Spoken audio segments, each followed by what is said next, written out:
Hello and welcome to a new edition of True Audiophiles.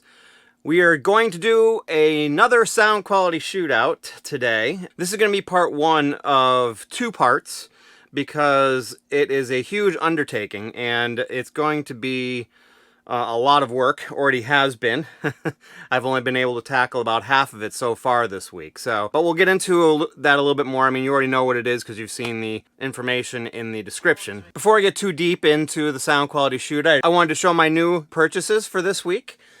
Two of them are new. Basically, it's the two new tone poets that came out. We've got the Tina Brooks and the Donald Byrd tone poets that just came out this week. And I got myself a new copy of the Sidewinder. For those of you who haven't watched that video yet, it's the video I did last week about a sound quality shootout about the Lee Morgan Sidewinder, where I compared the original pressing, first pressing, and the new classic vinyl series, where I had an issue with the first side of the first classic vinyl series. So I had to return it to the store that I bought it from because they didn't have any more and couldn't get any more for me. And I had to find it from an online retailer, so I did that and got it shipped in. So I hope to have maybe an update on that sometime in the very near future to see if this one has that same pressing issue. Hopefully not. I know I got a lot of comments saying that people that had this new one that didn't have those, so that's very good news. But let me get started with my sound quality shootout. This week is the first week in two parts of a sound quality shootout between the albums on the Queen box set. And for those of you who don't know, it's unlikely especially if you're watching this video, but Queen did a box set of all of their studio albums. This is actually a good photo of it. They're all in colored vinyl. And to save myself some time, I'm not going to show each individual colored vinyl pressing. You can see them on this if you want to take a look at it, and if you want to explore it deeper, you can certainly check out the website, like Queen's website or Amazon or anywhere else that sells it. But basically what I did is I have most of the older Queen albums on some other variation, whether it be a UK pressing, Japanese pressing, US pressing, or all of the above. So I have done a sound quality shootout between all of those albums, at least up to, in this particular case, up to the Queen Jazz record. And I will go one by one to let you know my thoughts and feelings about the different variations of them. And I will unfortunately probably have to rely back to my notes just because there's so much information and I want to make sure that I am not missing anything that you should know. So I think I want to start off by saying, as an overall arcing theme, just because it's gonna, if I don't do it, it's gonna be repeated on every single one of these. I basically have found with the new reissue, all of them have more upper bass, lower mid-range sound to them compared to any of the other versions I've had. And that was straight across the board, no matter which version that I was comparing. So I want to get that out of the way. So that is going to be the one thing that is a running theme throughout all of the ones that I've compared. And I might hint back to it now and then because it can make a pretty big difference in determining which one I liked the best. But I wanted to make sure to get that out of the way just so it's something that I don't have to keep repeating over and over again if I don't need to. But what I will do is I will tell you each record. When I go over each one, I'll let you know what versions I have of each one and kind of at least show you what they looked like. But anyways, the only one in this series that I didn't have a second copy of was Queen 2. And I wanted to get that right out of the way first off, just because it wasn't an album that I was a huge fan of. And I shouldn't say a huge fan. I like all Queen's albums. But of all the Queen's albums, older Queen's albums, that was probably my least favorite, even though it's better than most others that were out there at that time. So anyways, let me get started because I've already gotten too deep into this and I want to try to keep this as short as I humanly can, even though I know it's going to probably already be a long video. So let me go with this and get this started. So the first one, for obvious reasons, is going to be Queen. This is the one that came out of the box set, and I compared that one to a original UK pressing. Now, one thing that I I should have probably done, and I'll explain later in more detail why, as I actually have some US versions of this as well, but I didn't check it just because I haven't heard great things about the US version of this album. But regardless, I listened to both quite extensively. And now, in all fairness, when I did A/B comparisons and I went back and forth for comparison, I basically did Keep Yourself Alive and Doing All Right, just because it saves me a lot of time and it's a lot easier to do a good A/B comparison when doing just one song at a time and just going back and forth between them. So one of the things that I really noticed, besides the EQ that I explained earlier about the mid-bass information, is the original UK seemed to have a little bit more bite to the guitars and the bass drum, or I should say the snare, not really the bass in this particular case. I also thought that the piano sounded a little bit clearer in the UK. So the verdict on this one is I had a slight edge to the UK, and I should probably start off by saying all of them are going to be a slight edge. I don't think there's any one of them here where there was a gigantic difference, especially in soundstage, both depth and width. They were all almost identical when it came to that. There was very, very little difference. But in this particular case, I actually have a preference to the UK original, just because one other thing that I noticed throughout the case on most of these was that the reissue had a slight bit more hiss in it, and that knocked it down a little bit, but it's not ridiculous amounts. And it very well could be the pressing, because all of the reissues were cut at a lower volume level too. So, or almost all of them that I can think of were cut at a little bit lower volume level, so that creeps in a little bit more noise. So barring some of the noise from wear and tear on the older versions, the background surface noise tended to be a little less. I don't know if it was because of the surface noise or if it was tape hiss or hiss from the cutting process. I don't know, from the equipment that they used in the cutting process, but there was just a slight bit more hiss to it. So final verdict for me, both very close, both very good, but give a slight edge to overall sound quality to the original UK, just because of that bite in the snare, and the guitar was nicer, and the piano seemed a little cleaner sounding, more natural sounding maybe. I did like the warmth of the reissues though, so overall, and this one was by no means any different. And so that was my verdict on that. Next one I'm just going to talk about because I didn't do any comparisons, but Queen 2. Again, it sounded great. I think it was kind of cool what they did with this one too, as where they, if you can see here, there's actually only two sides, but they broke it up into two records because on the original they had a black side and a white side, so they made a black vinyl and a white vinyl. So thought that was pretty cool. But overall, again, it sounded great. Had nothing to compare it to though, so I can't really give you an honest judgment on which ones sounded better. So next up was Queen Sheer Heart Attack. So this one I did obviously the reissue, and I also did a original, which is this one right here. In this one, again, very, very close. I would say the original did seem to be a little bit more open than the reissue did. Maybe because it had a little extra, and there was a little extra mids in the reissue, and maybe that muddied up the sound in my ears. But, very, very slight edge on Sheer Heart Attack UK original pressing. But again, very slight. And I guess it's all going to be very based on what you feel is a better sound, whether you want that extra warmth in the mid-range, lower bass or upper mid-range, or lower mid-range I should say, or you want kind of what it came across to me as more open sounding. So that was kind of my take on it. So next one was where it really started to get to be a challenge, because I started doing more testing because I had more variations. So in this case, it's a similar situation. I probably should go back and listen to the US ones, but I'll tell you in a little bit why I probably won't. So anyways, so with the next one in play, it is one of their more popular albums. It is Night at the Opera. So this is the reissue.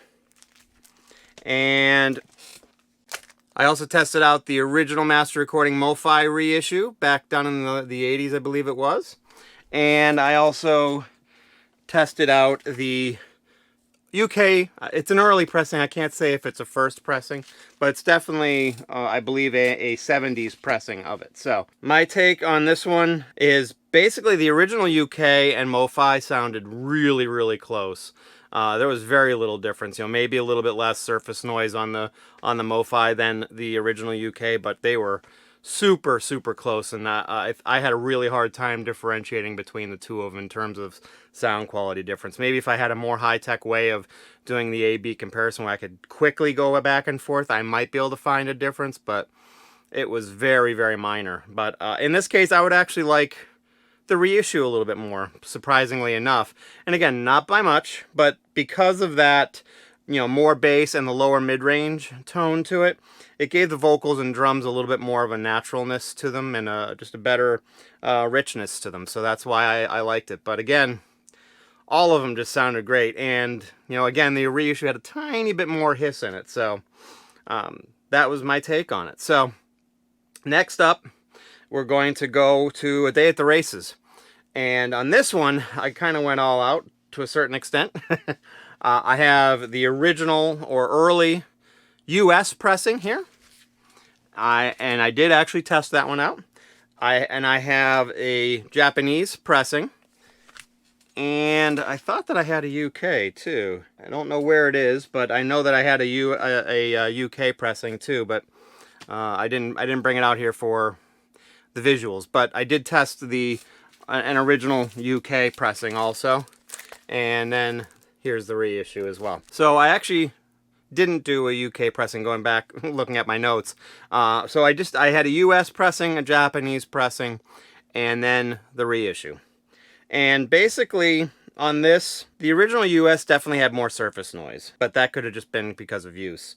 One thing that stood out to me, which I was actually very surprised about because of the reputations of them, is the US pressing actually had quite a bit less bass than both the Japanese version and the reissue one, which was very surprising because generally speaking, Japanese pressings have a reputation for having less bass. But when comparing them, I would say that I gave a slight edge to the Japanese pressing. I would really love to hear a UK version, which I don't have of this, but I would definitely give the edge to the Japanese pressing, and only a slight edge as usual, but the US one was by far last.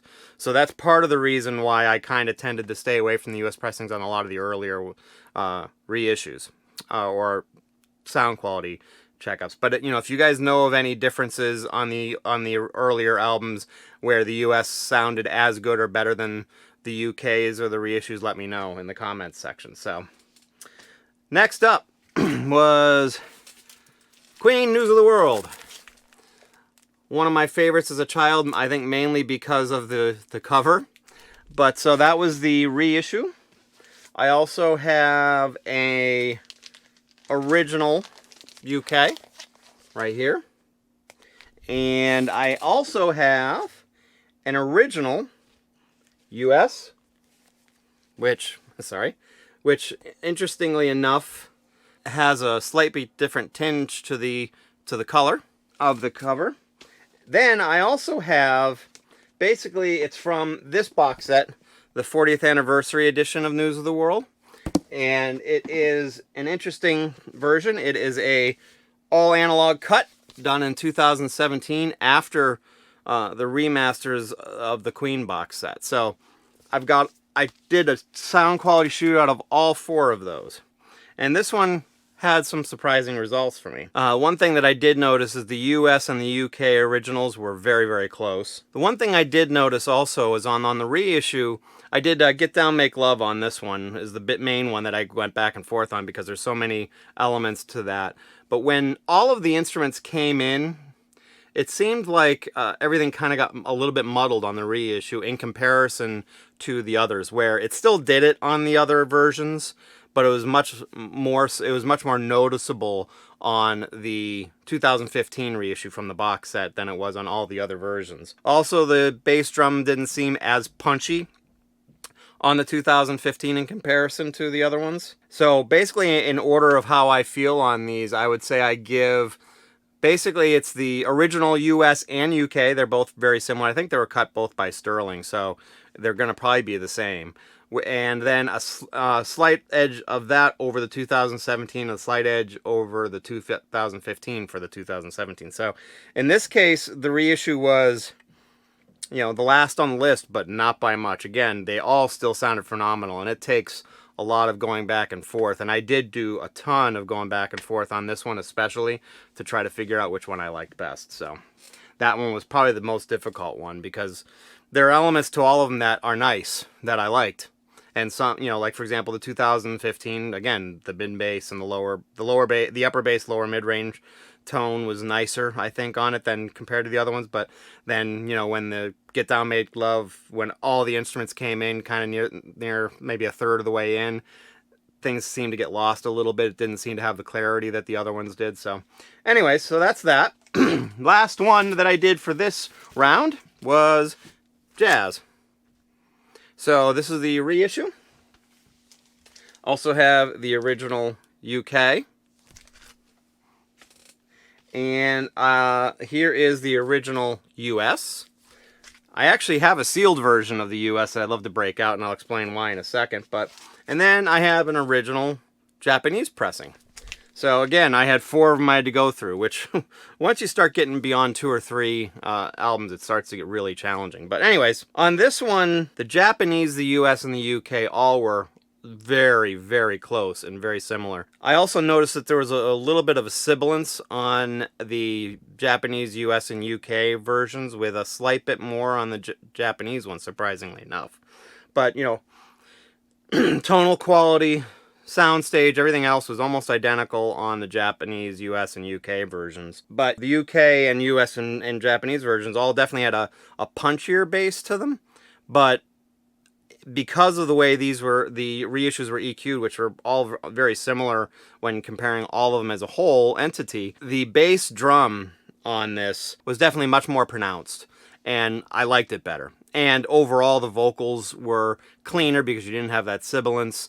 The cymbals seemed a little more natural. So actually, in this particular case, I would choose the reissue over all the other ones. But again, just slightly. And, you know, if there wasn't the sibilance on the original UK, Japanese, and US pressings, there's a possibility I would have chosen probably maybe Japanese one. But, you know, the extra bass sold it for me on the reissue, because I love bass, as all of you know. So more better bass. It's still relatively tight, although a little punchier on the other ones, admittedly. And the vocals and cymbals and everything were much more natural sounding. No sibilance on the reissue. Again, on the reissue on this one, though, it seemed to be significantly lower cut. So, you know, the hiss definitely came out a little bit more on this one, especially during the quieter parts of the recording. So, one of the drawbacks to it. But overall, still give the edge sound-wise to the reissue on that. So that's the first half of my sound quality shootout for the Queen box set. Stay tuned next week, where I do the rest of the albums and give you my take on them and see what one's out. Let me know in the comment sections what you think. If you liked the video, please hit the like button. If you liked what you see here also in general, please subscribe to my channel. And if you want to know when my new videos come out, please hit that alert button. Thank you very much, and we'll see you next week.